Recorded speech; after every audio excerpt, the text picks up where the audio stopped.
Good afternoon and welcome to the January 14th, 2026 edition of Office Hours presented by the Maryland Center for Collegiate Financial Wellness.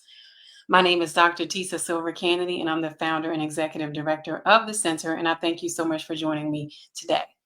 Now, Office Hours is a program that's typically presented 2 times per month, and we've been doing that for a few years now, but last summer we took a break, and that was because I was experiencing a major health issue. In July of 2025, I was diagnosed with lung cancer. I am so happy to share that I have undergone treatment, had surgery, and I'm now cancer free. And that's a cause worth celebrating. It also means that I'm back and ready to get into office hours again, as well as the rest of the center's work.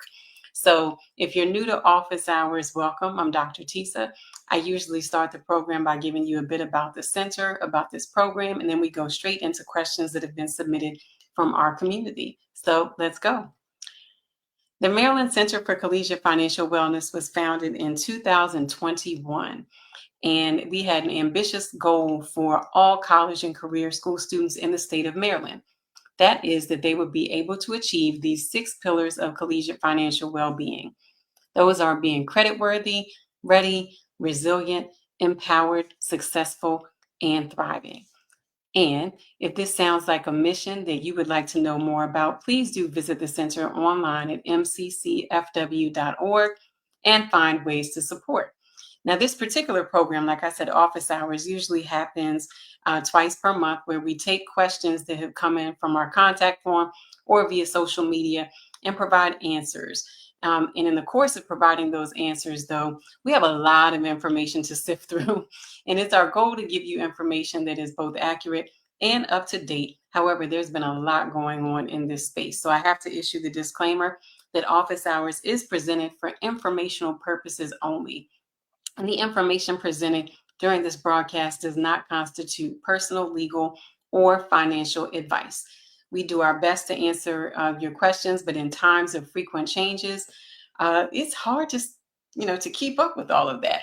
But more importantly, in addition to us trying to make sure the information is accurate, as the borrower, it is your responsibility to make sure that you take inventory of your loans, and you have up-to-date information about your servicers, and you also consider your personal circumstance, because every individual is different, and it's important for you to have a strategy that reflects those differences and helps you get on the path to that zero balance. Now that that's out of the way, we can get to the first question that's come into our community, and that question is: I have been hearing about the One Big Beautiful Bill Act. I'm no longer in college and don't plan on attending. I'm in repayment for federal student loans. Is there any impact for me? Okay, this is probably the most frequent question that we've received. People want to know how this One Big Beautiful Bill Act is going to affect them. And just for the sake of ease and taking less time, I'm going to refer to that act as OB3 from now on. So, the Big Beautiful Bill, OB3. For current borrowers with no future borrowing in sight, you have until July 1st of 2026. You can enroll in the existing plans until then. The existing plans that will be available to you are the current standard plan, the graduated plan, the extended plan, or income-based repayment. Keep in mind the standard, graduated, and extended plan, those are fixed plans where your payments are going to be based on the length of the repayment term and the amount of loans that you've borrowed. Income-based repayment, on the other hand, is based on your household characteristics. So you have to provide some information, such as your adjusted gross income, number of people in the household who are dependents, and that information will be used to calculate what your payment would be. So again, if you are a current borrower and you are not going to take out any more student loans, then you have this option until July 1st of this year to enroll, switch, or participate in these existing plans. You can also choose to opt into the new income-driven repayment plan that's coming. It's called RAP, which stands for Repayment Assistance Plan, and you can enroll in that once it becomes available. We're expecting it to become available by July 1st of this year. Now, if you're already enrolled in one of the following income-driven repayment plans, ICR, Pay As You Earn, or Save, you have to select another plan because those plans are going to sunset. They're not going to be around anymore. Now, you can enroll by choice by taking action by July 1st of 2028, or you can be enrolled by force. You'll automatically move into the repayment assistance plan, also known as RAP, if you don't take action on your own. Now, I am a fan of the choice, exercising your right to choose. So if you are enrolled in one of those income-driven repayment plans already and you want to make sure that you stay on that path to zero and remain in income-driven repayment, please do exercise that right to choose. You can go to the loan simulator at studentaid.gov and review your options and just make sure that you are exercising that right to choose by the relevant dates. And July 1st, 2028 is that date for existing income-driven repayment borrowers. All right, let's move on to the next question. That question is, my loans have been in forbearance since I graduated in 2010. Will I be able to stay in forbearance? Let me just say that it's 2026, and having loans in forbearance since 2010, that's the longest forbearance that I have ever observed. I've seen one forbearance that was 11 years straight. I've never seen one that was for 16 years. I've seen deferments because, a student has, a borrower has decided to go back to school, but never a forbearance of 16 years. So I've got questions about that. But to answer the question, current rules will be enforced for current borrowers. The current rules allow a forbearance to last up to 12 months at a time, so that's no more than 1 year straight, or a cumulative limit of 3 years.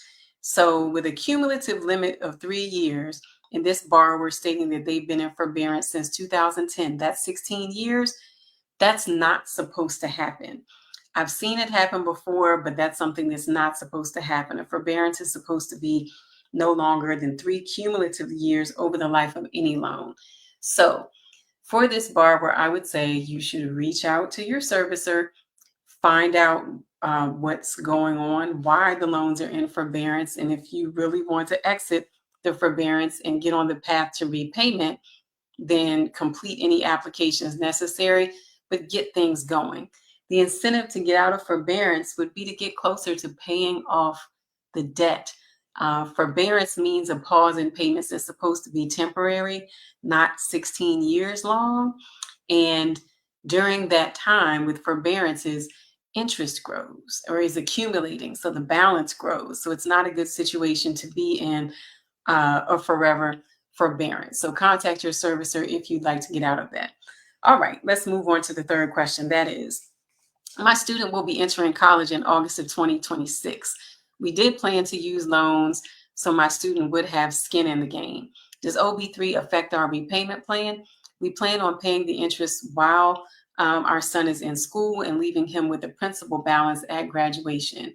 That is very nice of you as a parent to take care of that interest while your son is in school. So let's go ahead and answer this question.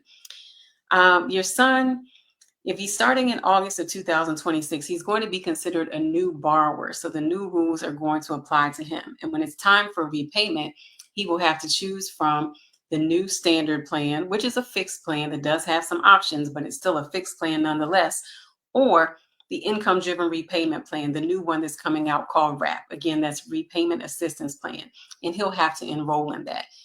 Keep in mind that the standard plan is the default, and that's what borrowers are used to now. If they don't choose for themselves, they'll automatically be enrolled in the fixed plan with a 10-year term.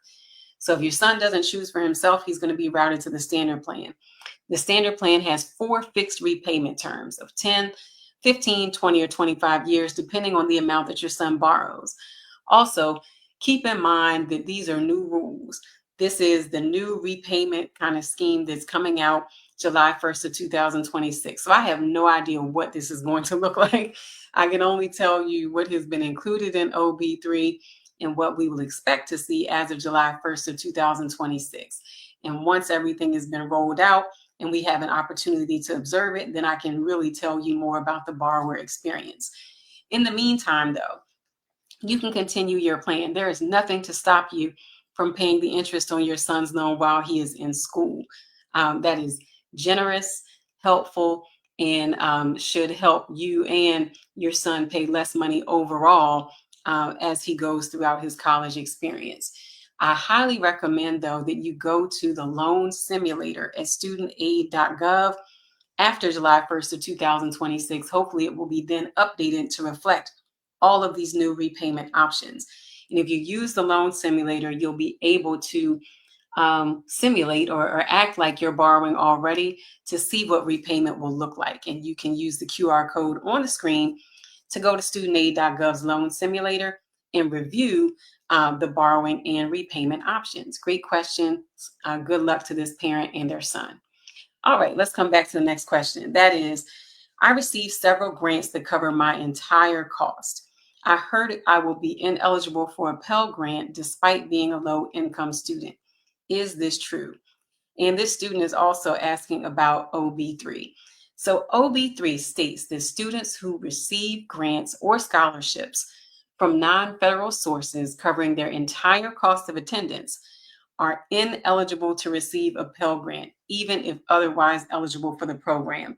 So the short version of this is, even if you're eligible to receive a Pell Grant, if you get too much aid, too many outside grants or scholarships, you will not be able to claim the Pell Grant that you technically qualified for. Keep in mind that the cost of attendance is the maximum amount of aid that a student can get during an academic year. So if you are so blessed that you've got grants and outside scholarships that are, covering your entire cost of attendance, then that means technically you don't need any more money to put toward those costs. So if all of those outside scholarships and grants cover your costs, then the federal government's perspective is we don't need to give you this money.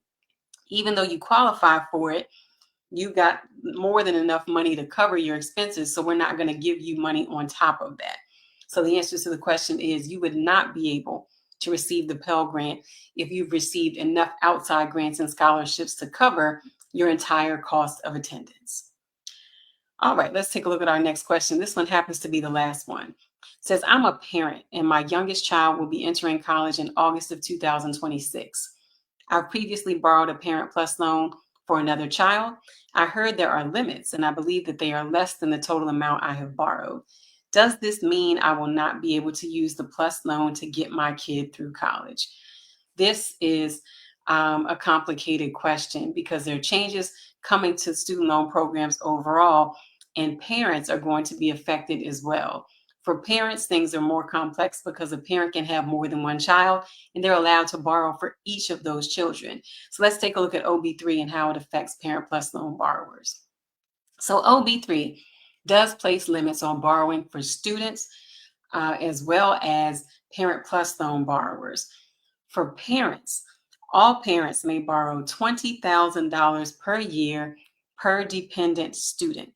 This is new because typically a Parent Plus loan borrower is only limited to that cost of attendance for the student's academic program. So if I had 4 kids all in college at the same time, for each of them, they're going to have a separate cost of attendance. And through the Parent Plus loan program prior to OB3, I could borrow all the way up to the cost of attendance for each of those children every single year that they're in school because there is no lifetime or even annual dollar limit on Parent Plus loans. So with OB3, there's a $20,000 per year per dependent student limit. Now the aggregate limit, that means like overall, the aggregate limit is $65,000 per dependent student. And this is without regard to any amounts previously forgiven, repaid, canceled, or discharged. I understand that this is still complex. Even though you see those limits, it's still kind of hard to grasp because you've been so used to borrowing under the existing Parent Plus loan program. And we have these new rules that are going into effect July 1st.